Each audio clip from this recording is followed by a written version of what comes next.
Praise the Lord. Praise the Lord. Hallelujah. Hallelujah. அமர்ந்து கொள்வோம். ஆண்டவருக்குள்ளே ஒரு வார்த்தை பயணம் நமக்கே நம்ம ஒரு இன்ஸ்ட்ரக்ஷன் கொடுத்துட்ருக்குறோம். இந்த செய்திகள் கேட்கிற போது நம்ம நினைக்கக்கூடாது யாரோ ஒருத்தர் பேசுகிறாங்க நாம் கேட்குறோம் அப்படின்னு நினச்சிக்கக்கூடாது. இந்த செய்தி வழியாக நம்ம எப்படி நம்மளை இன்ஸ்ட்ரக்ட் பண்ணுறோம், நமக்கே நம்ம ஒரு பாடத்தை நமக்குள்ளே வைத்து கொண்டே இருக்கிறோம். It's a kind of updating oneself அப்படின்னு சொல்லுவோம். ஸோ இந்த அப்டேஷன் அப்படின்னு சொல்கிற வார்த்தை தான் நம்ம புது பிறப்பாக மாறுறதுன்னு நம்ம போன செஷனில் சொல்லிக்கிட்டே இருந்தோம். புது பிறப்புன்னா நம்ம புதுசாக புத்தாடை உடுத்திக்கிறதோ அல்லது நல்லா மேக்கப் போட்டுட்டு வர்றதோ அல்லது கோயிலுக்கு வராதவங்க கோயிலுக்குள்ளே உட்கார்றது, இது மட்டும் இல்லை. நம்மளுடைய புது பிறப்பினுடைய காரியங்கள் நமக்குள்ளே அடையாளமாய் வெளிப்பட வேண்டும் அப்படிங்கிறது தான் நம்மளுடைய அந்த போன செய்தியினுடைய ஒரு அடிப்படை சாராம்சமாக இருந்தது. இப்போ நம்ம மத்தியான செஷனுக்கு வந்திருக்கிறோம். நம்ம கண்டிப்பாக மத்தியான செஷன் அதனுடைய வெளிப்பாடு கொடுத்துக்கிட்டே தான் இருக்கும். இந்த மாதிரி மத்தியானம் சாப்பிட்டோனையும் நம்ம செஷன் நடத்துறதுங்கிறது உங்களுக்கு நல்லாயிருக்கும், நடத்துகிறவங்களுக்கு தான் ரொம்ப சிலுவையாக இருக்கும். அதனால் மத்தியான நேரம் நல்ல அது என்ன சாமி பண்ணுறது, அது ஒரு இன்பமான சுகம், சுகமான சுமை மாதிரி இது. அதனால் நீங்கள் தூங்குறவங்க தூங்குங்க, பேசுகிற நான் பேசிக்கிட்டே இருப்பேன். அதனால் தூங்க ரெடியாக இருக்கிறவங்க மட்டும் சொல்லுங்கள் பிரைஸ் தி லார்ட்.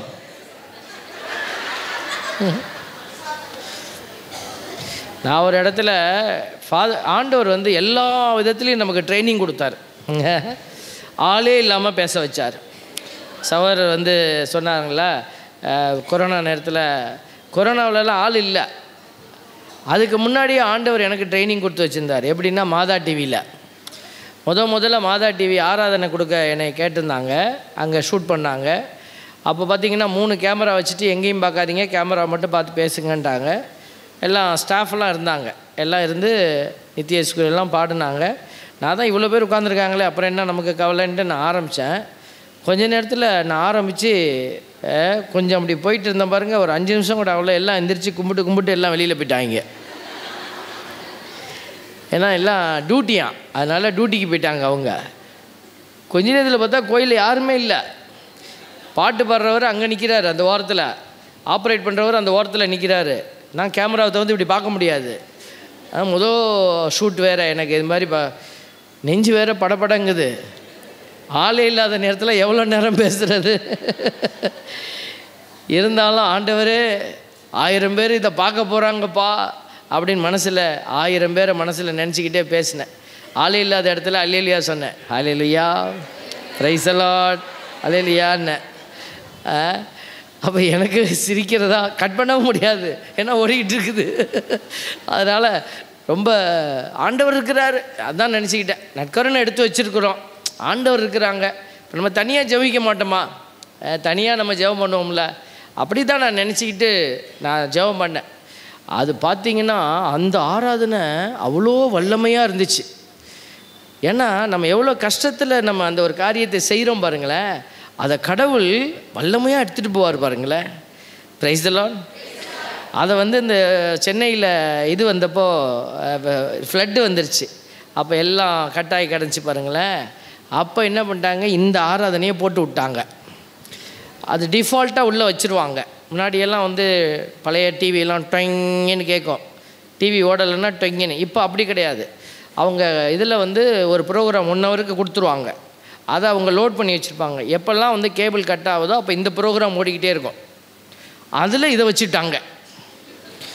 எங்கள் டைசிஸில் ஒரு வயசான ஃபாதர் இருக்கார், அவர் என்னை பார்த்து, என்னையா எப்போ திறந்தாலும் நீயே நின்றுட்டுருக்கிறேன்னு. நான் சொன்னேன், அங்கே வெள்ளம் ஃபாதர், அதனால நான்லாம் நிற்கிறேன் அப்படின்னு. அவனுக்கு புரியல. அப்புறம் சொன்னேன், இந்த மாதிரி ஃபாதர். அப்படியா, நான் நினச்சேன் என்ன இந்த அளவு இந்த ஆள்பட்டு போகவே மாட்டேங்கிறான் அப்படின்னு. கொஞ்சம் நகைச்சுவையாக பேசுவார் ஃபாதர். அன்புக்குரியவர்களே, இந்த ஒரு பயணம் நம்ம எவ்வளவு சோர்வு இருந்தாலும், இந்த மத்தியானம் சாப்பிட்ட நேரம் ஒரு சோர்வு, இப்போ வெளியில் போயிட்டிங்கனாக்கா வேற ஒரு சோர்வு வந்துடும். வீட்டுக்கு போயிட்டா வீட்டுக்காரரை பார்த்தோன்னையும், மனைவியை பார்த்தோன்னையும், பிள்ளைகளை பார்த்தோன்னையும், வீட்டுக்கு போனோன்னையும் நம்ம காலண்டரை பார்த்தோன்னே பால் கணக்கு ஞாபகம் வந்துடும் சில பேர்த்துக்கு. பால் கணக்கு, அரிசி கணக்கு, என்னத்துக்கு தான் இங்கே வரமோ தெரியல, பேசாமல் அருளாலயத்திலே ஒரு வாரமாக இடம் கொடுத்து அங்கேயே படுத்துக்கலாமே அப்படின்னு நினைக்கிறவங்களும் இருப்பாங்க. அதனால தான் பூசை முடித்தோன்னே எல்லாத்தையும் விரட்டி கதவை பூட்டி விடுறாங்க. அப்போ பாருங்கள், நம்ம இந்த துன்பங்கள் மத்தியில் தான் கடவுள் நம்மளை ஒரு வெற்றி பயணம் போக வைக்கிறார். அப்போ இந்த சூழல்கள் இதில் எல்லாமே நம்ம துவண்டு போயிடாமல் இருக்கிறதுக்கு ஆவியானவர் நம்மளை பலப்படுத்துகிறார். ஆவியானவருடைய துணை இந்த மாதிரி நேரத்தில் தான் நமக்கு உதவி செய்யும். அதனால தான் நம்ம தூய ஆவியின் துணையோடு பயணிங்கன்னு சொல்லிக்கிட்டே இருக்கிறோம். அப்போ இந்த தூய ஆவி எப்படி நமக்கு அருளப்படுவார் அப்படின்னா, நம்ம ஜெபிக்கும் போது, திருப்பலி அட்டன் பண்ணுறோம், நற்கருணை உட்கொள்கிறோம், நிறைய வழிகளில் அவர் நம்மளை தொட்டுகிட்டே இருப்பார். இது திருப்பலிக்கெல்லாம் போக முடியல அப்படின்னா அதுக்கு தான் சொல்கிறோம், வீட்டில் இறை வார்த்தை வாசிங்க. இந்த இறை வார்த்தை என்ன செய்யுது? வார்த்தை நம்மளுக்குள்ளே போய் அந்த வார்த்தை உற்சாகத்தை ஊட்டுது, அந்த வார்த்தை உணவாக மாறுது. அப்போ இந்த வார்த்தையின் வழியாக நீங்கள் ஜெபிக்க, பேச, செயல்பட ஆரம்பிக்கும் போது ஆவியானவர் உங்களை நிரப்புவார். Praise the Lord. ஸோ இந்த சிறப்பான பயணத்தில் தான் இன்னொரு கட்டமான திட்டத்தை நம்ம யோசிக்கிறோம். அப்போ இந்த பயணத்தை தடை செய்வது என்ன? தவக்காலம் வரும்போது அதை குறித்து தான் யோசிப்பாங்க, நிறையா பேசுவாங்க. அப்போ நமக்கு புரிய வேண்டிய ஒரு விஷயம் பாவம். இந்த பாவம் என்ன செய்யுது? இந்த பாவத்தை ஏன் நான் யோசிக்கணும்? இந்த பாவம் வேண்டாம்னு நம்ம சொல்கிறோமே, ஏன் வேண்டாம்னு சொல்கிறோம்? அப்போ இந்த பாவத்தினுடைய அடிப்படை விஷயம் புரிதல் நம்மக்கிட்ட இருந்ததுன்னா நம்ம என்ன செய்வோம்? இந்த பாவத்தை எதிர்கொள்ள கற்று வைத்து கொள்வோம். இந்த பாவம் சாலமணி ஞான நூல் 7:28, சாலமணி ஞான நூல் 7:28 வாசிங்க. சீக்கிரம் வாசிக்கிற மோட்சத்துக்கு போயிடுவீங்க. பக்கத்தில் சொல்கிறாங்க, வாசிக்காதிரி செத்து போயிடுவேன்னு சொல்கிறேன். ஞானத்தோடு வாழ்கின்றவர்கள் மீது அன்பு செலுத்துவது போல வேறு எதன் மீதும் கடவுள் அன்பு செலுத்துவதில்லை. ஹல்லேலூயா, பிரைஸ் தி லார்ட். பாருங்க, ஒரு மரம் வெட்டுறோம், மரத்தை வெட்டினோன்னே மரம் அதோட செத்து போயிடுதா? ஒரு மரத்தினுடைய ஒரு பெரிய கிளையை நீங்கள் அப்படி வெட்டி விடுங்களேன், ஒரு வாரத்தில் என்ன நடக்கும்? அந்த இடத்துல புதிய தளிர்கள் அந்த இடத்துல இருக்கும். அப்போ அந்த மரத்துக்குள்ளே என்ன இருக்குது? ஒரு ஞானம் இருக்குது, ஒரு இயற்கைக்கு உரிய ஞானத்தோடு அது இருக்குது. எவன் வெட்டினா எனக்கு என்ன, நான் செய்கிறத செய்வேன். வெட்டி விட்டான், இவ்வளவு நான் காய் கொடுத்து இவ்வளவு சந்தோஷமாக இருந்தேன், என்னையவன் வெட்டிட்டான், இனிமேல் நான் காய்க்கவே மாட்டேன் அப்படின்னு மரம் சொல்லுமா? நாங்கள் கோழி குஞ்சு வளர்ப்பாங்க, கோழி வளர்க்குறவங்களுக்கு தெரியும். கோழி குஞ்சுகளோட அது இப்போ நான் என்னோடய இடத்துல கோழிகள் வச்சுருக்கோம். கோழி முட்டையெல்லாம் பொறிச்சு ஒரு 10 கோழி குஞ்சோடு போவோம். திடீர்னு காக்கா ஒரு கோழி குஞ்சை பிடிச்சிட்டு போயிடும், 2 பிடிச்சிட்டு போயிடும். அந்த கோழி உட்காந்து ஓரமாக உட்காந்து அழுவுமா? அது என்ன செய்யும்? அது கவலை இருக்கும் அது மனசுக்குள்ளே, தாய் தானே அதுவும். ஆனால் அது வெளிப்படுத்தாது. அது என்ன செய்யும்? அடுத்தது தன் பிள்ளைகளை காவந்து பண்ணுறதுலேயே குறியாக இருக்கும். இன்றைக்கி எல்லாமே அது அதனுடைய ஞானத்தில் செயல்படுது. இப்போது நமக்கு கடவுள் கொடுத்துருக்கிற அந்த ஞானம் செயல்படக்கூடியதாக இருக்குதா அப்படிங்கிறத நம்ம யோசிக்கணும். நம்மக்கிட்ட முதல்ல அந்த ஞானம் இருக்குதாங்கிறத நம்ம பார்க்கணும். இப்போ நமக்கும் கடவுள் அந்த ஞானத்தோடு தான் நம்மளை வச்சிருக்கிறாரு. அதுதான் உரு சாயல்னு நம்ம சொல்கிறோம். அந்த உரு சாயல்னாக்கா வெறும் வெளி உருவம் இல்லை, உள்ளார்ந்த இயல்பு. அந்த உள்ளார்ந்த இயல்பு கடவுளுடைய இயல்போடு அது ஒத்து போகக்கூடியதாக இருக்குது. இப்போ நம்ம தான் சொல்லுவோம், இப்போ ரோட்டில் நம்ம சில நேரத்தில் நீங்கள் பார்த்துருக்கலாம். ஒரு நேரம் நான் பார்த்தேன், ஒரு அம்மா ஒரு குழந்தையை கூட்டிகிட்டு போகிறாங்க. ஒரு நாய் குட்டி நாய் தண்ணியில் சாக்கடையில் விழுந்து நனைஞ்சி இப்படி ஓரமாக குறுக்கிக்கிட்டு நிற்கிது. இந்த குழந்தை பார்த்து சொல்லுது, ஐயோ பாவம், ஐயோ பாவம் அப்படிங்குது. இப்போ இந்த குழந்தைக்கு யாராவது சொல்லி கொடுத்தாங்களா இந்த நாய் மீது பாவப்படுன்னு? இல்லை. அப்போ அந்த குழந்தைக்கு என்ன வருது? இயல்பாகவே அந்த பாவப்படக்கூடிய இரக்கத்தை வெளிப்படுத்தக்கூடிய உணர்வு வைக்கப்பட்டிருக்கிறது. Price the Lord. நீங்களே பார்த்துருப்பீங்க, வீட்டில் ஒரு அப்பா அம்மா சண்டை போடும்போது அப்பா அம்மாவை அடிக்கிறாங்கன்னா பிள்ளைங்க ஓடி போய் என்ன செய்வாங்க? அப்பா அம்மா தொட்டினா வெளுத்து போடுவேன் சொல்லுவாங்க. அப்போது எப்படி அவங்களுக்கு அது தெரியுது? அடிக்கக்கூடாது, இரக்கம். அப்போ இது ஞானம். இது அடிப்படையிலேயே நமக்குள்ளே இருக்கக்கூடிய ஒரு ஞானம். அப்போ இந்த ஞானத்தோடு வாழ்கின்றவர்கள் மீது அன்பு செலுத்துவது போல வேறு எதன் மீதும் கடவுள் அன்பு செலுத்துவதில்லை. Price the Lord. அப்போ ஞானத்தோடு நம்ம வாழ்கிற பிள்ளைகளாக இருக்கணுங்கிறது முதல்ல ஒரு தேடல். இப்போ நம்ம இங்கே கேட்டுக்கிட்டு இருக்கிற நீங்கள் இந்த ஞானம் நம்மக்கிட்ட இருக்குதான்னு ஒரு அடிப்படை கேள்வி கேட்கணும். உங்ககிட்ட இருக்குதா? இருக்குதா இல்லையான்னு இனிமேல் தான் தேடி பார்க்கணும். அதை தான் தேடணும்.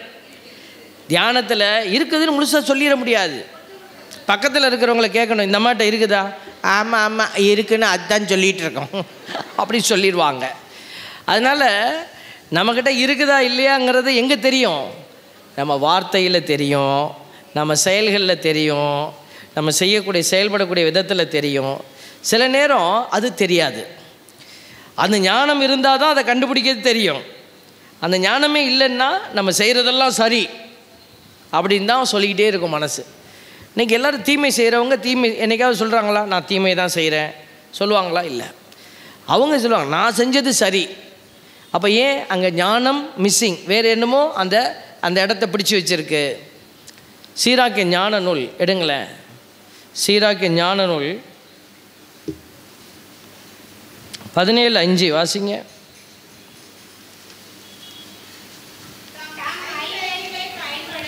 தம் ஐந்தறிவை பயன்படுத்தும் உரிமையை ஆண்டவர் அவர்களுக்கு அளித்தார். ஆறாவதாக தம் அறிவு திறனில் பங்கு கொடுத்தார்.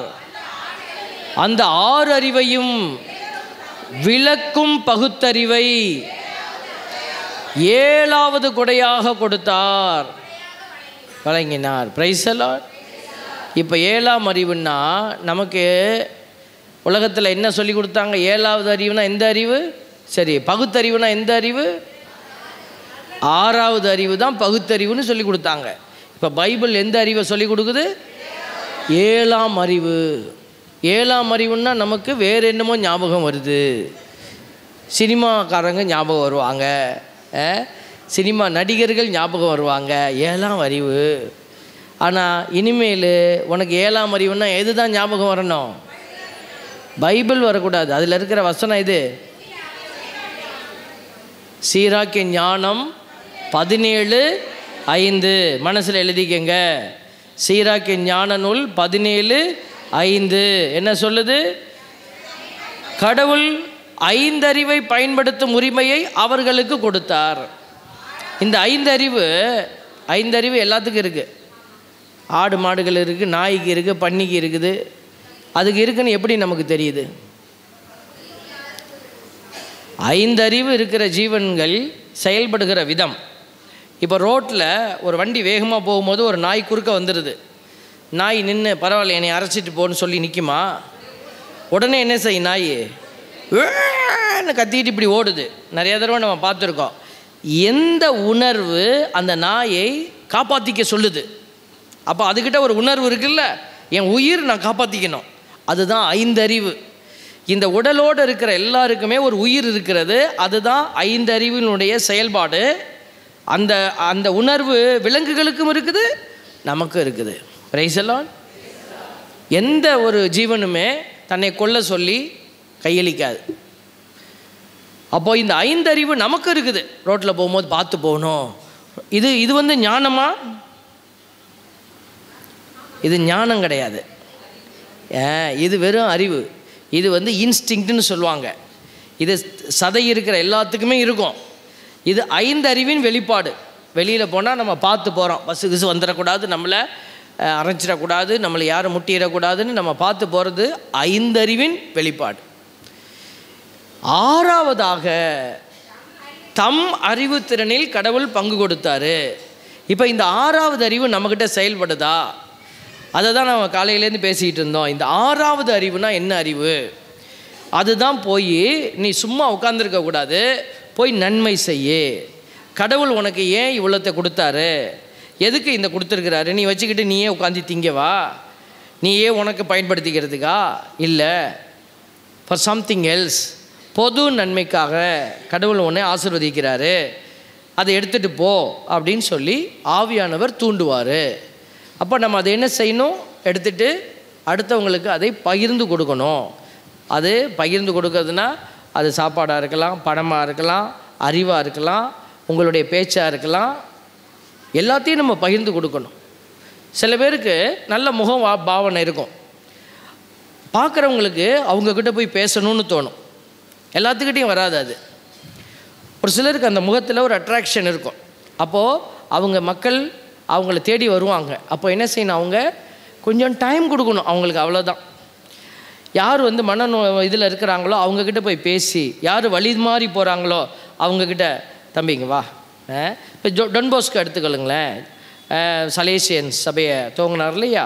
அவருக்கு இளைஞர்கள் மீது ஒரு பற்று இருந்துச்சு, இளைஞர்களுக்கு இவர் மீது ஒரு பற்று இருந்துச்சு. இவர் போய் பேசினார்னா இளைஞர்கள் அப்படியே கேட்பாங்க. அப்போ ரோட்டில் அலைகிற இந்த வாண்டரிங் இளைஞர்கள் இருக்கிறாங்கள்ல ஸ்ட்ரீட்டில், அவங்களெல்லாம் இவர் போய் தொட்டார். அப்போ கடவுள் பாருங்கள் இந்த கிஃப்ட்டை எனக்கு கொடுத்துருக்கிறாருன்னு இவர் ஃபீல் பண்ணார். இப்போ எல்லோரும் போய் புண்ணெல்லாம் துடைக்க முடியுமா? அடுத்தவங்களுடைய காலை பிடிச்சி இந்தா கொண்டா நான் துடைச்சி விட்றேன், நம்மளால் துடைக்க முடியாது, எல்லோரும் செய்ய முடியாது. இது ஒரு நேரம் நீங்கள் செய்யலாம், வாழ்க்கை பூரா செய்ய முடியுமா? மதர் தெரசா அம்மா செஞ்சாங்க. அப்போ அவங்களுக்கு அந்த அழைப்பு இருந்தது, அப்போ அவங்கக்கிட்ட அந்த ஒரு கிஃப்ட் இருந்தது. இப்போ இதே மாதிரி நீங்கள் புனிதர்கள்னு சொல்கிற எல்லா கேட்டகரியும் அவங்கக்கிட்ட இருந்த ஏதோ ஒரு கிஃப்டை பயன்படுத்தினாங்க. இப்போ இங்கே கூட நம்ம சிஸ்டர்ஸ் இருக்கிறாங்க, குணேலியன் சிஸ்டர்ஸ் 2 பேர் இருக்கிறாங்க. அவங்களும் பார்த்திங்கனாக்கா இந்த மாதிரி mentally retarded children, physically challenged, மனம் அந்த வளர்ச்சி இல்லாத குழந்தைகளை தான் அவங்க பார்க்குறாங்க. அதெல்லாம் நம்ம போய் பார்த்தோம்னா நம்மளால் அவங்களோட ஒரு நாள் 2 நாள் கூட ஒப்பேற்ற முடியாது. அப்போ அவங்க வாழ்நாள் பூரா இதுக்காகவே கமிட் பண்ணிட்டு பணி செய்கிறாங்க. அப்போது அவங்க இதுக்காக அழைக்கப்பட்டதை உணர்ந்து அதில் செய்கிறாங்க. இதே போல் நம்மக்கிட்டையும் கடவுள் ஏதோ ஒரு பவர் ஒன்று கொடுத்துருக்கிறாரு. தூய ஆவியினுடைய அந்த வல்லமை அந்த பவராக அது செயல்படுது. இதான் 6வது அறிவை பயன்படுத்துகிறதுக்கு கடவுள் ஒரு வழி ஒன்று உண்டாக்கி வச்சிருக்கிறாரு. பிரைஸ் தி லார்ட், ஹல்லேலூயா. ஆமாம், இது அடுத்தவங்களை கேப்சர் பண்ணி, இது இந்த காப்வெப் பிஹேவியர்னு சொல்லுவாங்க. காப்வெப்னா என்ன? அது இது சிலந்தியின் மனநிலை. சில நேரம் எப்படி இருப்போம், நம்ம யாராக இருந்தாலும் பிடிச்சி அடித்து இழுத்து கொண்டு நம்மக்கிட்ட வச்சுக்கணும்.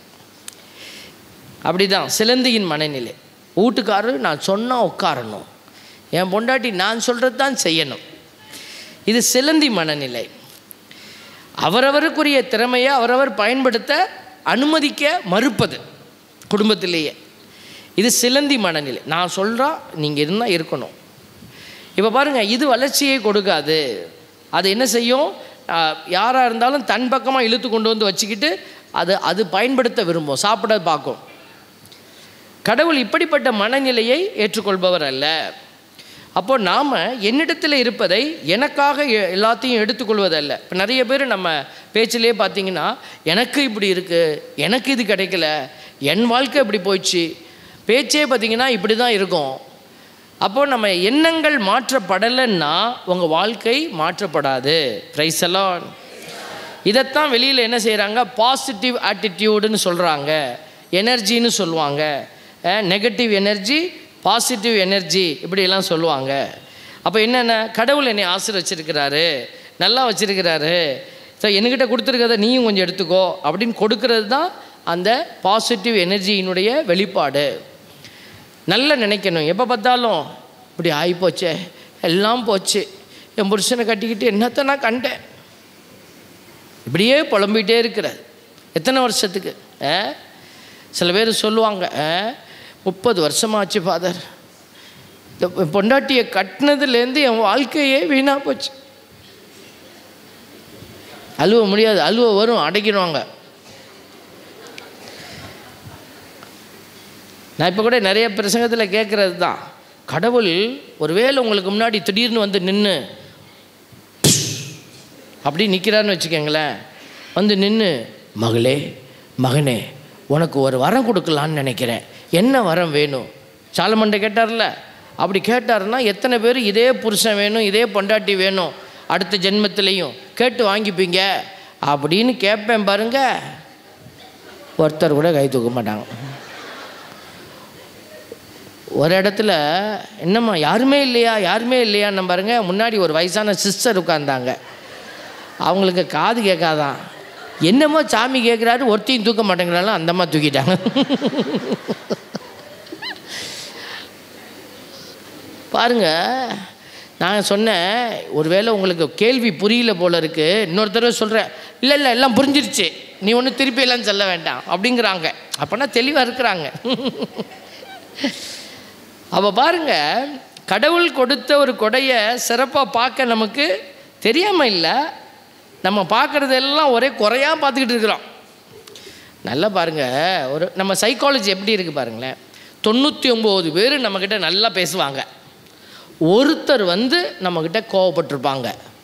நீ எல்லாம் நல்ல குடும்பத்துலேருந்து தான் வரியா, உன் மூஞ்ச பார்க்கவே சகிக்கலை, ராத்திரி தூக்கம் வராது, மண்டையில் ஓடிக்கிட்டே இருக்கும், இப்படி சொல்லிட்டு போயிட்டாலே. பாருங்கள், ஒரு நெகட்டிவ் தாட்டு என்ன கூட எல்லாத்துக்கும் உள்ளது தான். எல்லோரும் நம்மளை நல்லா பேசுவாங்க. திடீர்னு எனக்கு ஒரு ஃபோன் வந்துச்சு, ஒரு உயர் அதிகாரி ஒருத்தர் என்கிட்ட, ஒரு உயர்ந்த நிலையில் இருக்கிறவர் ஒருத்தர் என்கிட்ட பேசுகிறார். நீ நல்லா ஒழுங்காக பேசணும், நீ இப்படி பேசணும், அப்படி பேசணும், நீ என்ன இப்படி பேசுகிற அப்படின்னு சொல்லிட்டு வச்சுட்டார். எனக்கு தூக்கமே வரல. என்னடா அது, நம்ம ஒழுங்காக பேசணும், நான் ஒழுங்காக பேசுவேன், ஒழுங்காக அவருக்கு சொல்கிற பாணி என்ன, ஒழுங்காக பேசுனா. இயேசுவில் பிரியமான சகோதர சகோதரிகளே, ஆண்டவருடைய அன்பை குறித்து நாம் தியானிக்கிற போது அந்த அன்பு 5 படிநிலைகளில் நமக்கு வெளிப்படுகிறது. முதலாவது உயர்ந்தது, இரண்டாவது உயர்வானது, மூணாவது உயர்ந்ததிலும் சிறந்தது. இது நான் 10 நிமிஷத்தில் நீங்கள்லாம் பரலோகம் போயிடுவீங்க. எப்படி நான் இப்படி மணிக்கணக்காக உட்காந்து உங்களை பேசி புரிய வச்சு, அப்போ நான் என்ன செய்கிறேன், பவுலடியார் சொல்கிற மாதிரி தான், எல்லாருக்கும் எல்லாம் ஆணைங்கிற மாதிரி I become full for my self, full for Christ. கிறிஸ்துவுக்காக நான் ஃபுல் ஆகிக்கிறேன், மிமிக்ரி பண்ணுறேன். ஏன் இப்படி பண்ணுனா என்னுடைய கிரேடேஷன் கீழே தான் நிற்கும்னு எனக்கு தெரியும். இப்படியெல்லாம் பேசுகிறவங்க பெரிய ஸ்காலருங்க, ஆல்பர்ட் அவரும் ஒரு காமெடி பண்ணுவாருங்க. எனக்கு தேவை இறைவனுடைய வார்த்தை உள்ளே போகுதாங்கிறது தான். Price the Lord. நான் என்னுடைய கேட்டகரி, ஸ்காலர் கேட்டகரியை தூக்கி நிப்பாட்டினாங்கிறது இல்லை. குழந்தை பிள்ளைங்க சொல்லும் என்கிட்ட, நீங்கள் நல்லா பேசுகிறீங்க, அது எனக்கு போதும். Price the Lord. குத்த வச்சு ஒருத்தர் உட்காந்து கேட்குறாரு. சமீபத்தில் ஃபாதருடைய ஊருக்கு போயிட்டு இருந்தேன். ஃபாதருடைய ஊருக்கு ஒகேனக்கல் பக்கம் ஜெயசராஜபுரம்னு ஒரு கிராமம், அங்கே கூப்பிட்டுருந்தாங்க. போயிருந்தேன். சாயந்தரம் நேரம் ஒரு வீட்டில் உட்காந்து பேசிகிட்டு இருக்கும்போது ஒரு 7ஆம் கிளாஸ் படிக்கிற ஒரு பொண்ணு சொல்லுது, குட்டி பிள்ளை, நீங்கள் நல்லா பேசுனீங்க, நீங்கள் பேசுனதில் அதுக்கு சொல்ல தெரியல, அந்த வார்த்தை போட தெரியல, நீங்கள் பேசுனதை பார்த்தப்போ இன்னும் அந்த 1 மணி நேரம் கூட நீங்கள் இன்னும் பேசியிருக்கலாம், இன்னும் பேசினா நல்லா இருந்திருக்கும். பாருங்கள், அந்த குழந்தைங்களுடைய தாட் எப்படி வருது பாருங்களேன். அப்போது நாம் எதுக்காக இப்படியெல்லாம் நம்ம பேசுகிறோம் அப்படிங்கிறது நிறைய பேருக்கு புரியாது. சில பேருக்கு நம்ம ஆண்டவர் வெற்றி அடையணும், அதுதான். அப்போ ஒவ்வொருத்தரும் அவரவருக்குரிய பாணியில் செயல்படுகிற போது அந்த இடத்துல என்ன நடக்குது, இறையாட்சி கட்டப்படுகிறது. Price the Lord. அப்போ நம்மக்கிட்ட என்ன இருக்குங்கிறத புரிஞ்சு அதை நம்ம எடுத்து கொடுக்கறதுக்கு பேர் தான் 6வது அறிவில் கடவுள் பங்கு கொடுத்தார் என்பதை நிறைவு செய்வது. Price the Lord. அதுக்கு தான் முதல்ல கணவனுக்கு என்ன கொடுக்கணும், மனைவிக்கு என்ன கொடுத்தா மனைவி நிறைவடைவாங்க, அதை தெரிஞ்சு வச்சுருக்கணும். Price the Lord. ஒரு கணவன் ஒரு கல்யாணமாகி புது மன தம்பதி, புது மனம், ஒரு வருஷம் ஆயிடுக்குன்னு வச்சுக்கோங்களேன். அதில் ஒரு நபர் என்ன செய்கிறாங்க, பக்தி கமலம் அப்படியே பைபிள் எடுத்துக்கிட்டு அப்படியே போக ஆரம்பித்தாச்சு. இன்னொரு பார்ட்னருக்கு வாழ்க்கையை வாழணும்னு ஒரு ஆசை, எல்லாம் உடல் சார்ந்த ஒரு ஈர்ப்பு இருக்க தானே செய்யும். இவங்க என்ன செய்கிறாங்க, ஆண்டவருக்காக வாழ்க்கையை அர்ப்பணிக்கணும். இதை தான் ஞானமில்லாத செயல்னு சொல்கிறோம். இது ஒரு பக்கம். இன்னொரு பக்கம் 30 வருஷத்தை தாண்டியாச்சுங்க, பிள்ளைங்கள்லாம் பெரிய பிள்ளைய ஆயிட்டாங்க. இப்பையும் உடல் சார்ந்த ஈர்ப்பு கூடாதுன்னு நம்ம சொல்லலை. Purpose fulfilled. பர்பஸ் எதுக்கு? கடவுள் எதுக்கு ஆணுக்கு பெண்ணுக்கு ஒரு ஈர்ப்பை கொடுத்தாரு? பழகி பருகணும். பிள்ளைகளை நம்ம பெற்றெடுத்துட்டோம். இதுக்கப்புறம் பிள்ளைங்களை பெற்றெடுக்கிறதுக்கு நம்ம பேர பிள்ளைகளை பார்த்தாச்சு. இதுக்கப்புறமும் ஒரு உடல் சார்ந்த ஒரு இச்சைக்குரிய வெறி ஈர்ப்பு இருக்கலாம். ஈர்ப்பு இருக்கும், கடைசி வரைக்கும் இருக்கும். செத்த பிற்பாடு தான் சாவுதான் அது, இந்த உணர்வுகள். அதனால் அது தவறு இல்லை. ஒரு கணவனுக்கு மனைவியின் மீதும் மனைவிக்கு கணவனின் மீதும் உரிமை உண்டு இறுதி வரை. ஆனால் அதே சமயம் ஒரு மனைவி அந்த நிலையை தாண்டி போயிட்டாங்க, ஒரு கட்டத்துக்கு மேலே சொல்கிறேன், கணவன் வந்து அந்த நிலையை தாண்டி போயிட்டாரு அப்படின்னா இதை புரிந்து கொள்றதுக்கு அதர் பார்ட்னருக்கு ஞானம் வேணும். Price the Lord. முன்னாடி காலத்தில், அதாவது ஆரம்ப காலத்தில் புரிஞ்சுக்கிறதுக்கு ஞானம் வேணும். ஒரு கட்டத்தை கடந்து போன பிற்பாடு அதையும் புரிஞ்சுக்கிறதுக்கு அது ஒரு விதமான ஞானம் வேணும். இதைத்தான் ஞானம் என்று சொல்லுகிறோம். ஆறாவதாக தம் அறிவுத்திறனில் பங்கு கொடுத்தார் அப்படின்னா கடவுள் ஒவ்வொரு மனுஷரையும் புரிஞ்சுக்கிறாரு, பாவையை புரிஞ்சுக்கிறாரு. அதனால தான் ஆண்டவர் சொல்கிறாரு, பாவம் பற்றிய உங்கள் கருத்து தவறானது. யார் சொல்லுவா? ஆவியானவர் வந்து இதைத்தான் வெளிப்படுத்துவார். தூய ஆவியானவர் வந்து என்ன வெளிப்படுத்துவார்? பாவம் பற்றிய உன் கருத்து தவறானது, நீதி பற்றிய உன் கருத்து தவறானது, தீர்ப்பு பற்றிய உன் கருத்து தவறானதுங்கிறத வெளிப்படுத்துவார். அப்படின்னா என்ன அர்த்தம்? நாம் இந்த ஞானத்தோடு தீர்ப்பிடுறதில்ல. அப்போ ஒரு கணவன் மனைவியை புரிந்து கொள்வதற்கே இந்த ஞானம் தேவையாக இருக்கிறது. அப்போ பாருங்கள், பிள்ளைகளை புரிந்து கொள்வதற்கு, பிள்ளைகளுக்காக ஒரு தாய் தந்தை செயல்படும் போது, ஒரு கல்யாணம் காட்சி, நீங்கள் ஒரு ஆளை பார்க்குறீங்க, ஒரு பொண்ணை பார்க்குறீங்க, ஒரு பையனை பார்க்குறீங்கன்னா, அப்போ அந்த இடத்துல எது அதிகமாக செயல்படணும்னா ஞானம் செயல்படணும். அந்த ஞானம் இல்லை அப்படின்னா இந்த தாய் தந்தை என்ன செஞ்சிருவாங்க? பிள்ளைகளுக்கு சாக்கடை அள்ளி வச்சு விட்ருவாங்க. Price the Lord. எல்லாம் பிரமாதமாக நடக்கும், ஆனால் ஆசீர்வாதம் இருக்காது. அதனால தான் சொல்கிறோம், நீங்கள் ஞானத்தை பெற்றுக்கொள்வதற்கு முயற்சி செய்வது. இந்த ஞானம் இல்லாத நேரத்தில் தான் அவங்க என்ன செய்கிறது? கயிறு கட்டி கொள்வது, தாயத்தை வச்சு கொள்வது. பைபிளை வந்து மந்திர சக்தி உள்ள ஒரு புத்தகமாக பார்த்து திறக்கிறது. அல்லேலூயா அல்லேலூயா அல்லேலூயா, வெளிப்பாடுகளின் தேவனே, வெளிப்படுத்தும் ஆண்டவரே. யூதாசன் ஆண்டு கொண்டு செத்தான். ஆண்டவரே, என்னப்பா இப்படி ஒரு வார்த்தை இன்னைக்கு வேண்டாமா, நல்ல வார்த்தையாக கொடுங்கப்பா. நீயும் போய் அப்படியே செய். மற்றபடி தான் திறந்து வந்து 3வது தடவை திறந்தானா, ஆண்டவரே சோதிக்காதீங்கப்பா, அல்லேலூயா அல்லேலூயா, செய்ய வேண்டியதை விரைவாய் செய்யணும். வந்து இந்த மாதிரி ஆளை கொல்லாமல் விட மாட்டார் கடவுள். ஜெபிக்கும் போது கூட ஞானம் வெளிப்படணும். ஆண்டவரே, துக்கத்திலிருந்து ஜெபிக்கிறேன்ப்பா, என் பிள்ளைய இப்படி வச்சிருக்கிறேப்பா, என் பிள்ளைக்கு ஒரு நல்ல ஒரு பொண்ணு போட்டு விடுப்பா, என் பையனுக்கு ஒரு பிள்ளைய போட்டு விடுப்பா, என் புருஷனை புத்தியை மாற்றி விடுப்பா. நம்ம அவரை டிமாண்ட் பண்ணுறதுக்கு நமக்கு என்ன அதிகாரம் இருக்குது? Price the Lord. நீங்கள் உட்கார்ற இடமே கூட நீங்கள் தான் ஃபிக்ஸ் பண்ணுறீங்க கோயிலில். இப்போ நாங்கள் கடைசியில் உட்காருவாங்க, வந்து சாமியார் இங்கேருந்து அனௌன்ஸ் பண்ணுவார், ஆலயத்திலே முற்பகுதிகள் எல்லாம் காலியாக இருக்கிறது, தயவு செய்து எழுந்து வந்து முன்னாடி உட்காருங்க.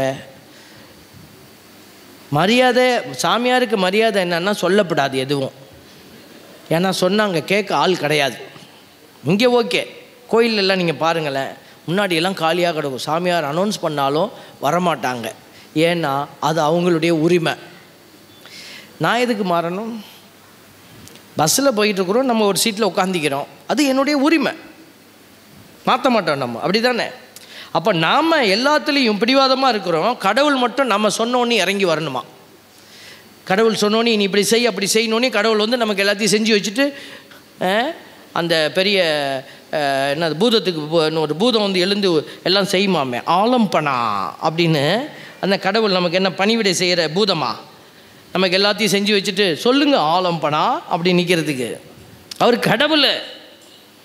we cannot dictate God, you behave like this, you do like this. என்ன அவர் ஹோட்டலில் சர்வரா? 2 தோசை மசால் தோசை ஒன்று, அவர் ஆர்டர் எடுத்துக்கிட்டு ஆர்டர்லாம் கிளியர் பண்ணுறதுக்கு. யோசிச்சு பாருங்க, நம்ம ஜெபத்தில் ஞானம் இல்லை, அப்போ எப்படி ஜெபிக்கிறதுன்னு தெரியல, அப்போது அந்த ஜெபம் கேட்கப்படுவதில்லை. நம்ம ஜெபிச்சுக்கிட்டே இருக்கிறோம், நானும் ஆண்டவர்கிட்ட கேட்டுகிட்டே தான் இருக்கிறேன், ஜெபம் கேட்கப்படுறதில்லை. ஜெபமாலை, ஆமாம் வல்லமையான ஜெபந்தான் இந்த ஜெபமாலை. ஜெபமாலை கேட்கப்படுவதில்லை. நிறைய பேர் ஜெபமாலை சொல்லிக்கிட்டே இருக்கிறோம், டெய்லி குடும்பத்தில் சொல்கிறோம். ஆனால் எப்படி சொல்லணும் இந்த ஜெபமாலை? அதை சொன்னால் அது கிடைக்கும். அதனால தான் சொல்கிறோம், check your prayer, change your attitude of praying. கடவுளை இதை கூட அதை கூட, அவருக்கு எல்லாமே தெரியுமே, அப்போ நீ கதறினா போதுமே. குழந்தை தெரசமா தான் சொல்கிறாங்க, prayer is nothing but the cry of a child. ஜெபம் அப்படிங்கிறது வேறு ஒன்றும் இல்லை, குழந்தை மாதிரி கடவுளுக்கு முன்னாடி கதறது, அவ்வளோதான். நீ கத்துனா போதும், அவருக்கு தெரியும் உனக்கு என்ன வேணும்னு. குழந்தை வந்து கத்துது, அவ்வளோதான். அம்மா போய் பால் கொடுக்குறாங்க, அம்மா போய் இது மாற்றுறாங்க, ட்ரெஸ் மாற்றி விட்றாங்க, அந்த தாய் டிசைட் பண்ணுறாங்க இந்த குழந்தைக்கு என்ன வேணும்னு. கடவுளும் அப்படி தான். அதனால் எங்கே குறையாக இருக்கிறதுன்னு நீங்கள் கேட்டிங்கன்னா, இந்த இடத்துல தான் குறை, ஞானத்தில் குறையாக இருக்குது. ஒரு குருவானவர், நாங்கள் ஒரு பங்கை வழி நடத்துகிறோம், அப்போ எங்களுக்கு ஒரு ஞானம் குறைவாக இருந்ததுன்னா மக்களுக்கு என்ன செய்யணும்னு தெரியாது. சில பார்ப்பீங்க நீங்கள், ஒரு குருவானவராக இருந்து கூட சில பேர் பங்கில் தேவையில்லாததை உடைப்பாங்க, தேவையில்லாமல் கட்டுவாங்க, கட்ட வேண்டிய விதமாக கட்ட மாட்டாங்க, செய்ய வேண்டிய விதமாக செய்ய மாட்டாங்க. சில பேர் பக்கத்தில் திரும்பி பார்த்துக்கிறாங்க, ஏன் நம்ம பங்கு சாமியார் தண்ணி சொல்கிறாரு இவர். நான் எல்லாம் யாரையும் சொல்லலை, நான் பொதுவாக தான் இருக்கிறாங்க. ஏன்னா ஞானம் பத்தலை, மக்கள்கிட்ட கேட்கணும், ஞானத்தோடு செயல்படணும்.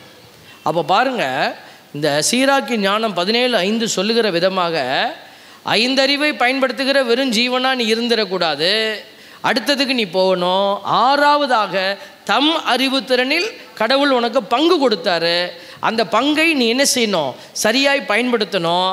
கடவுள் எல்லாத்தையும் செயல்படுத்துறதுக்கு நமக்கு ஆற்றலை கொடுக்குறாரு. இந்த 6 அறிவையும், 6வது அறிவுன்னு சொல்கிறோம் பாருங்களேன், அதை கூட பிசாசு ஏமாத்திரும். பிசாசுக்கு தெரியும். எப்படி தெரியும்? கடவுள் யோசிக்கிறது பிசாசுக்கு தெரியும். ஐயோ இது என்னடா அது, பிசாசுக்கு எப்படி அந்த அறிவு வந்துச்சு? முதல்ல பிசாசுங்கிறது எப்படி உருவாச்சு?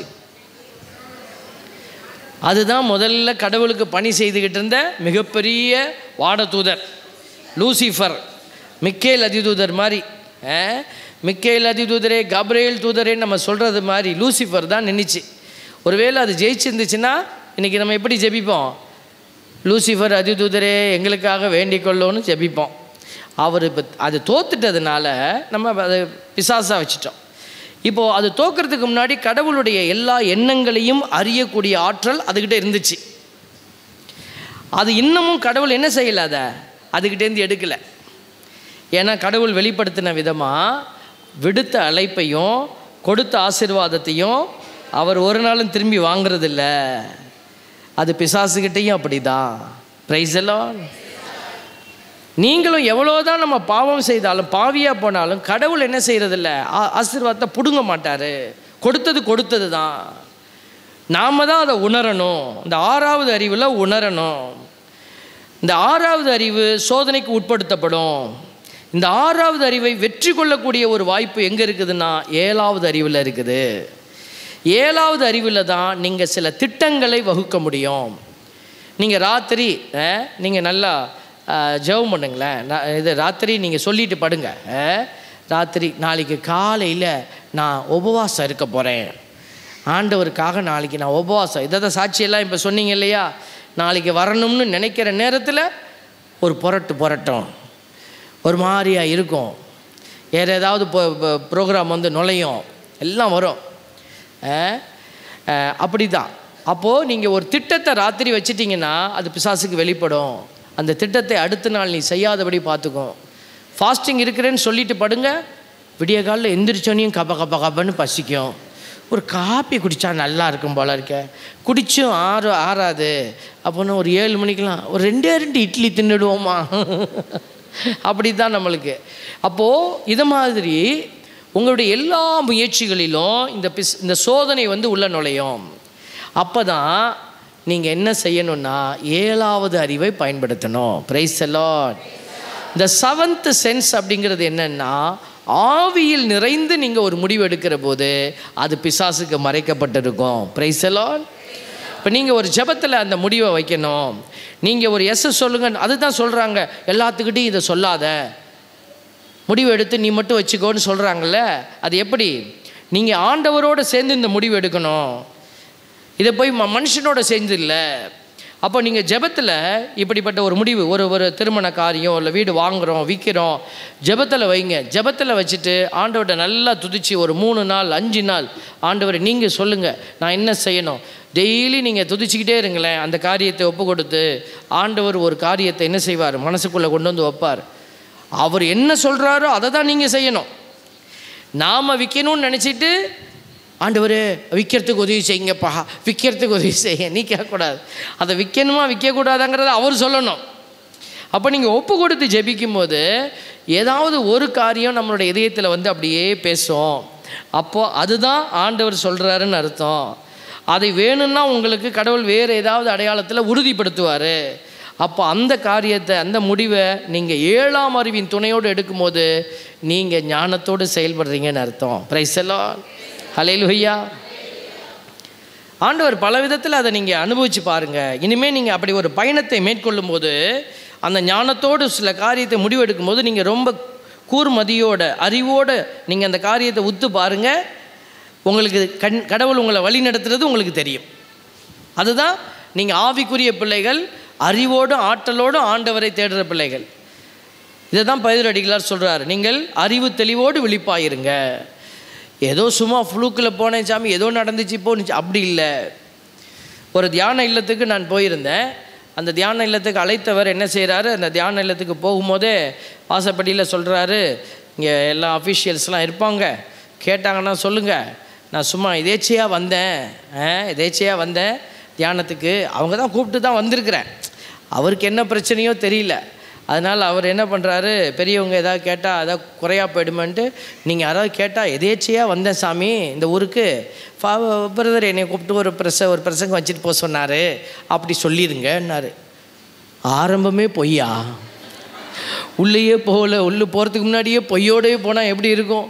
அப்போ ஆண்டவர்கிட்ட போய் அப்படியே ஜெபம் பண்ணேன், ஆண்டவரே நான் உள்ளே போகிறேன், யாரும் என்னை பொய் சொல்ல வச்சிடக்கூடாது, நீங்கள் என்னையை பாதுகாத்து காப்பாற்றுங்க அப்படி சொல்லிவிட்டு உள்ளே போனேன். யாருமே என்னையை எல்லோரும் பார்த்தாங்க, விஷ் பண்ணாங்க, எங்கேருந்து வரீங்கன்னெலாம் கேட்டாங்க. ஏன் வந்தேன்னு மட்டும் கேட்கல, ஆண்டவர் நாக்கை கட்டிவிட்டார். Price the Lord. இதுதான் பாருங்கள், ஞானத்தோடு நம்ம அந்த 7வது அறிவின் ஆற்றலோடு ஜெபிக்கிற போது ஆவியானவர் நமக்கு உதவி செய்வார். அதனால் அந்த 7வது அறிவை நீங்கள் பயன்படுத்த பாருங்கள் எப்போதுமே. இப்போது இந்த ஆற்றலை, ஞானத்தின் வெளிப்பாட்டை மட்டுப்படுத்துவது, செயல்படாதபடி தடுப்பது பாவம். பாவம் அப்படிங்கிற ஒரு வார்த்தை எபிரேய மொழி, இது கிரேக்க மொழியில் இந்த பாவத்தை குறித்து நம்ம பார்க்கும்போது இந்த பாவம் என்ன சொல்லுது, பாவம்னா என்ன அப்படின்னு பார்த்தா ஹமார்த்தியான்னு ஒரு வார்த்தையை பயன்படுத்துகிறாங்க. ஹமார்த்தியாங்கிற வார்த்தைக்கு அர்த்தம் என்ன அப்படின்னா மிஸ்ஸிங் த மார்க், அடையாளத்தை இழந்து போகுதல். ஏற்கனவே நான் சொல்லிட்டேன், அடையாளம்னா என்ன, அதுதான் கடவுளுடைய உரு சாயல். இந்த உரு சாயல் இப்படி இருக்குது. இப்போ இது மேலே பாவம் வந்துருச்சு, இப்போ உரு சாயல் தெரியுதா? இப்போ இதுக்கு மேலே இன்னொன்று வந்துருச்சு, இதுக்கு மேலே இன்னொன்று. பாவம் என்பது இப்படி மேலே மேலே நீங்கள் அடுக்கி வச்சுட்டீங்க. இப்போ உருவும் சாயலும் கீழே கிடக்கு. இப்போ நீங்கள் வெளிப்படுத்த எது வெளிப்படும்? உங்கள் மேலே இருக்கிறது தான் வெளிப்படும். உங்களுடைய சுயநலம், உங்களுடைய இச்சைக்குரிய மனநிலை, இதெல்லாம் வெளிப்படும். கடவுளுடைய ஆவிக்குரிய மனநிலை வெளிப்படாது.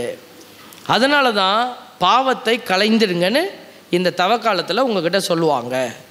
பாவ சங்கீர்த்தனம் செய்யுங்கன்னு சொல்கிறாங்க. பாவ சங்கீர்த்தனமே செய்ய மாட்டேன்னு உட்கார்ந்துருந்தால் யார் என்ன செய்ய முடியும்? அப்போ இந்த பாவத்தினுடைய நிலையை நம்ம உணராமல் ஆனால் பக்தர்கள், ஆனால் நம்ம கோயிலுக்கு போகிறோம், எல்லாம் செய்கிறோம், எல்லாம் பண்ணுறோம், ஆனால் பாவம் நம்மகிட்டேருந்து களையப்படலை. இதைத்தான் நம்ம ஆன்மீக குருட்டு நிலைன்னு சொல்கிறோம், ஸ்பிரிச்சுவல் பிளைண்ட்னஸ் அப்படி சொல்கிறோம். இந்த ஸ்பிரிச்சுவல் பிளைண்ட்னஸ் இருக்கிற இடத்துல ஒரு முயற்சி வரவே முடியாது, குரோத் வரவே முடியாது. பாறையின் மீது விதைக்கப்பட்ட விதைக்கு ஒப்பாக இருப்பாங்க. ஏதோ வளர்ந்துருக்கும், வேறில்லாத ஒரு வளர்ச்சி, ஆழமாக போக முடியாது. அப்போ அது என்ன செய்யும்? கனி கொடுக்க முடியாத ஒரு நிலையில் அது நம்மளை கொண்டு போய் வச்சிரும். அப்போ ஏதோ ஒரு வளர்ச்சி இருக்கும், ஒன்றுமே இல்லாமல் இருக்காது, இருக்கும், ஆனால் செயல்படாது. இது கடவுளுக்கு தேவையில்லை. பிரைஸ் தி லார்ட், ஹல்லேலூயா. கடவுள் நம்மளை தேடி வந்தார், சும்மா பார்த்துட்டு போகலான்னு வந்தாரா? நம்மளை எதுக்காக தேடி வந்தார்?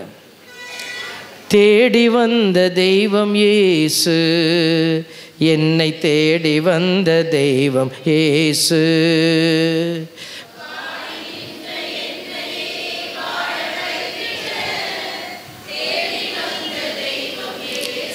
எப்படி வாழ வைத்துட்ட? பிரியாணி வாங்கி கொடுத்து வாழ வைக்க வந்தாரா? யாருமே உதவி செய்ய முடியாத விதத்தில் இருந்த நமக்கு அவர் உதவியை கொடுத்தாரு. Price the Lord. வாடி நின்ற என்னையே வாழ வைத்திட தேடி வந்த தெய்வம் இயேசு. பாவியாக நின்ற என் பாவம் போக்கினார், ஆவி பொழிந்து என்னையே தாவி அணைத்திட்டார். பார்த்தீங்களா? பாவியாக இருந்த நம்மளுடைய பாவத்தை போக்கி, பாவி என்கிற நிலையை அவர் நம்மளை எல்லாம் மாற்றி நம்மை தாவி அணைச்சி அவர் நம்மளுக்கு புதிய அடையாளத்தை கொடுத்துட்டு போனார். Price the Lord. இப்போ இந்த புதிய அடையாளத்தை பெற்ற பிள்ளைகளாய் நீங்கள் வாழணும். இதுதான் முத்திரைன்னு சொல்லப்படுது. இப்போது இந்த தியானத்துக்கு வந்திருக்கிற நீங்கள் வெளியில் போகும்போது இந்த தியான முத்திரையோடு போகணும். அது எங்கே தெரியணும்? வீட்டுக்கு போய் உங்கள் செயலில் தெரியணும். வீட்டுக்கு போனோன்னையும் வீட்டுக்குள்ளே வீட்டுக்காரர் படுத்திருப்பார், சொல்லாமல் வந்திருப்பீங்க. போனோன்னையும் கொஞ்சம் வாரா, உனக்கெல்லாம் எத்தனை சொன்னாலும் அறிவே கிடையாது, எங்கே போன, என்ன தியானத்துக்கு போனிய, போய் மோட்சத்துக்கு போயிட போறியா, நீ பெரிய புனிதன் நினைப்போ, உன்னெல்லாம் மூஞ்ச உடைச்சா தான் சரி வரும். என்னைய உடைப்பியா நீனே?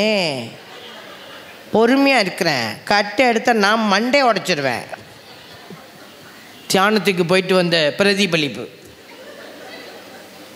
ஒரு அம்மா சொன்னாங்க, வீட்டுக்கார் திட்டிகிட்டே இருக்கிறாருங்க பாதர், என்ன செய்கிறதுனே ஒன்றும் செய்யாதம்மா, அவர் திட்டும் போது நீ அல்லேலூயா சொல்லு அப்படின்னு. பாருங்க, ஒரு வாரம் கழித்து வீட்டுக்கார் வராரு, சிரிச்சுக்கிட்டே வந்து, என்ன சாமி நான் திட்டும் போது அல்லேலூயா சொல்ல சொன்னியா அப்படின்னு. ஆமாம் அப்படின்னு. எப்படி தெரியுமா சொன்னா என் வீட்டுக்காரி, என்ன கத்தி வச்சுக்கிட்டு வெட்டிக்கிட்டு இருந்தா, நான் திட்ட ஆரம்பித்தேன்னா அல்லேலூயா அல்லேலூயா அல்லேலூயான்னு போட்டு அடித்த அடியில் கட்டை உடஞ்சிருச்சு சாமி. பாருங்க, வாழ்க்கை கஷ்டம்தான், எல்லாமே கஷ்டம்தான். எங்களுக்கும் சில நேரத்தில் அப்படி தான் இருக்கும். சில பேர் வருவாங்க, ஃபாதர் உங்கள்கிட்ட பார்த்து பேசிட்டு போகலான்னு வந்தேன் ஃபாதர். சொல்லுங்கள், என்ன விஷயம்? ஒரே கஷ்டம் ஃபாதர், இந்த மாதிரி பிரச்சனை இருக்குது, அந்த மாதிரி. அதாவது இந்த மாதிரி இடத்துல இல்லை ஃபாதர், அதாவது என்னென்னா அதாங்க இந்த மாதிரி அப்படி சொல்லிகிட்டே இருப்பேன், திருப்பி கேட்டுகிட்டே இருப்பான். சரி, இந்த மாதிரி நேரத்தில் ஜெபம் தான் ஃபாதர் வரவே மாட்டேங்குது, எதுக்குமே கேட்குறது இல்லை. நான் கடைசியாக சொல்வேன், நீ எப்போ சாமியார் சொல்கிறது கேட்குறியோ அப்போ தான் நல்லா இருப்பேன். அதாவது சாமி என்னால் கேட்க முடியல சாமி. பாருங்கள், இதுதான் இப்போ இருக்கிற நிலைமை. நம்ம யோசிக்கணும், நான் எந்த நிலைமையில் நிற்கிறேன். அப்போது நம்மளுடைய நிலைமையை புரிஞ்சு நம்ம செயல்படணும். இல்லை, இப்போ வெளியில் ஆண்டவர் சொல்கிறாரு, உங்களை 2 பேராக நான் அனுப்புகிறேங்கிறாரு. எங்கே அனுப்புகிறாரு? ஓநாய்களிடையே ஆட்டுக்குட்டியை போல் அனுப்புகிறேன். அப்போ நீங்கள் போகும்போது ஓநாயாக மாறி போகக்கூடாது, ஆட்டுக்குட்டியாக தான் நிற்கணும். உங்கள் மாமியார் என்ன தான் கொடுமைப்படுத்தினாலும் நீ ஆட்டுக்குட்டியாக தான் நிற்கணும். உங்கள் மருமவை என்ன தான் உங்களை மத்தில் வச்சு மொத்தினாலும் நீ ஆட்டுக்குட்டியாக தான் நிற்கணும். Price the Lord. 2 மாமியார் பேசிக்கிட்டாங்களாம், என்னடி உன் மருமவ மேலே உனக்கு என்ன அத்தை கொள்ள ஆசையா, அவளுக்கு நெகம்லாம் வெட்டி விட்ற, நேற்று நான் பார்த்தேன் அப்படின்னு. ஆண்டி நீ வேற, சண்டை போடும்போது பிசாசு மாதிரி பரண்டி விட்டுறா.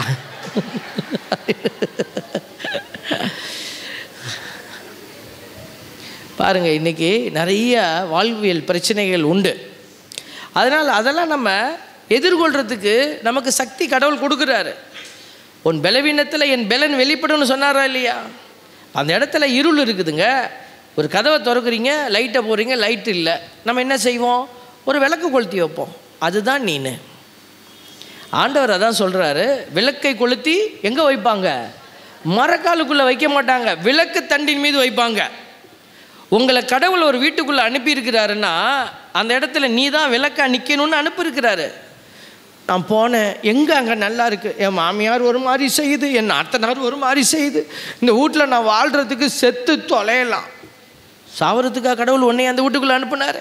Price the Lord. நான் ஒரு கிராமத்தில் என்னைய போட்டப்போ ஒரு குருவானவர் வந்து என்கிட்ட சொன்னார், எனக்கு வந்து ரொம்ப ஆழ்ந்த வருத்தத்தை தெரிவித்தார். ஏன்னா அந்த ஒன்றுமில்லாத ஊருக்கு நான் போகிறேன்னா, ஒன்றுமில்லாத ஊருக்கு நீ போகிற, என்னுடைய ஆழ்ந்த வருத்தங்கள் அப்படின்னாரு. ரொம்ப சீரியஸாக சொன்னார். நான் சொன்னேன், சாமி மற்ற ஊர்லெல்லாம் எல்லோரும் நிறைய செஞ்சிட்டாங்க, அந்த ஊரில் யாருமே ஒன்றுமே பண்ணலை இது வரைக்கும். நீங்கள் இருக்கிற பங்குலெல்லாம் ஏதாவது ஒரு கல்லை தூக்கி அங்கே வைக்கணும்னா பாரிஷ் கவுன்சிலை கூப்பிட்டணும்.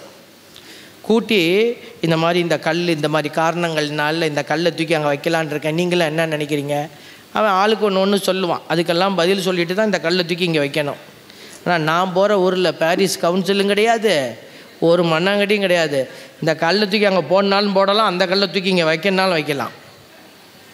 நான் கேட்டேன், சாமி நான் போகலனாலும் அந்த ஊருக்கு வேறு ஒரு சாமியாரை பிஷப்பு போடத்தானே போகிறாரு, யாரோ ஒரு பையன் அந்த இடத்துல போய் சாக போகிறதுக்கு நான் ஏன் சாகக்கூடாதுன்னு கேட்டேன். அவருக்கு அதுக்கு மேலே பதில் கிடையாது. தேவ பிள்ளைகளே, கடவுள் உன்னைய ஒரு இடத்துல கொண்டு போய் நிப்பாட்டுறாருன்னா அந்த இடத்துல நீ அவருக்கு தேவை. ஆண்டவருக்கு தேவையான கழுதையாக நாம் நிற்கணும். Price the Lord.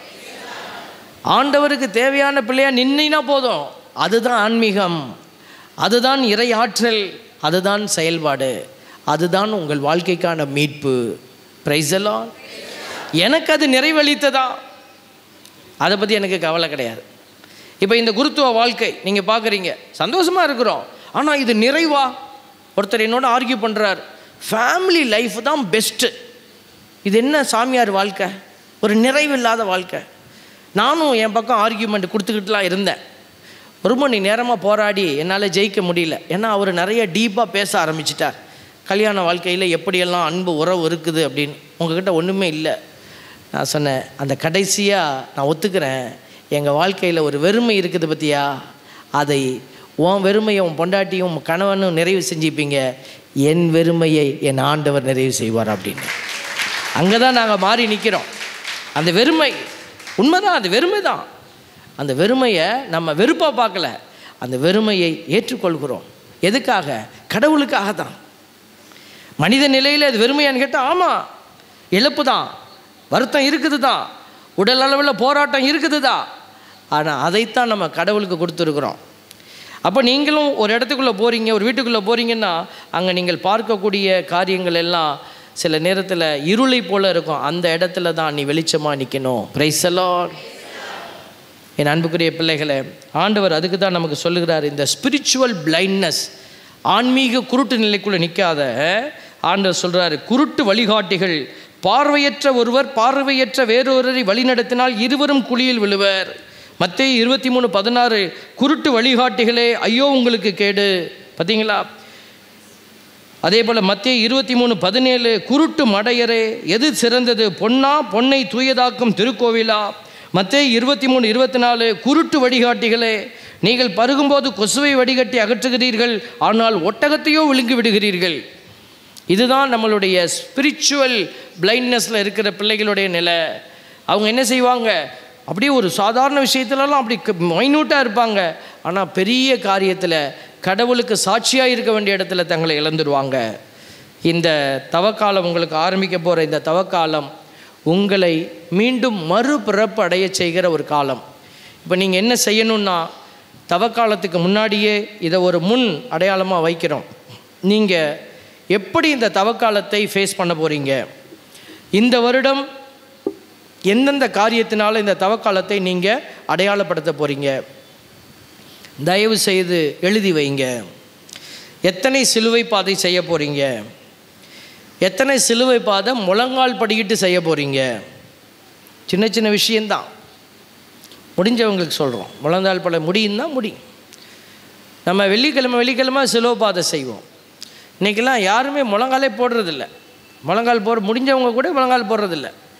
முதலாம் ஸ்தலம், இரண்டாம் ஸ்தலம், மூணாம் ஸ்தலம், 14ஆம் ஸ்தலம். ஆண்டவர் இப்படி நின்றுக்கிட்டே நமக்கு ஜெயிக்கலை. அவர் கல்லும் முள்ளும் இடற, கால்கள் வலிக்க, ரத்தம் சிந்த அவர் கல்வாரி மலையில் ஏறித்தானே மீட்டெடுத்தார். Price the Lord. இது எல்லாத்துக்கும் ஒரு பலன் இருக்குது பிள்ளைகளே. அதனால தான் நான் இதெல்லாம் மைனூட்டாக சொல்கிறேன். இதெல்லாம் உங்களுக்கு ஒரு சில நேரம் யோசிக்க முடியாது, அதனால் நம்ம சொல்கிறோம்.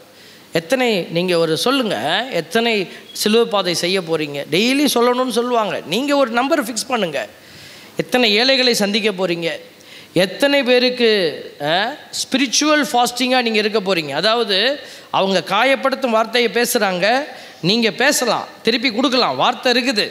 ஆனால் நான் பேச மாட்டேன். நான் அதுக்கு பதிலாக என்ன செய்வேன்? மனசுக்குள்ளே பேசிட்டு போயிடுவேன், தொலைச்சிடுவேன். வாட்டே இரு, தவக்கால முடியட்டும், ஒரு தாவங்கட்டை உடைக்கிறேன்னா இல்லையா? மனசுக்குள்ளே பேசிட்டு போகிறதில்ல, அந்த மாதிரி இல்லை. Give a contrary positive approach இல்லையா? சொல்லுங்கள், சரி, சாரி, டோன்ட் வரி, நான் மாற்றிக்கிறேன்ப்பா சொல்லி பாருங்களேன். அவங்க தான் மாற வேண்டி இருப்பாங்க. நீங்கள் சொல்லுங்கள், சாரிம்மா நான் மாற்றிக்கிறேன், ப்ளீஸ், அப்படி சொல்லி பாருங்கள். அங்கே குத்தல் வரும், மாற்றம் வரும்.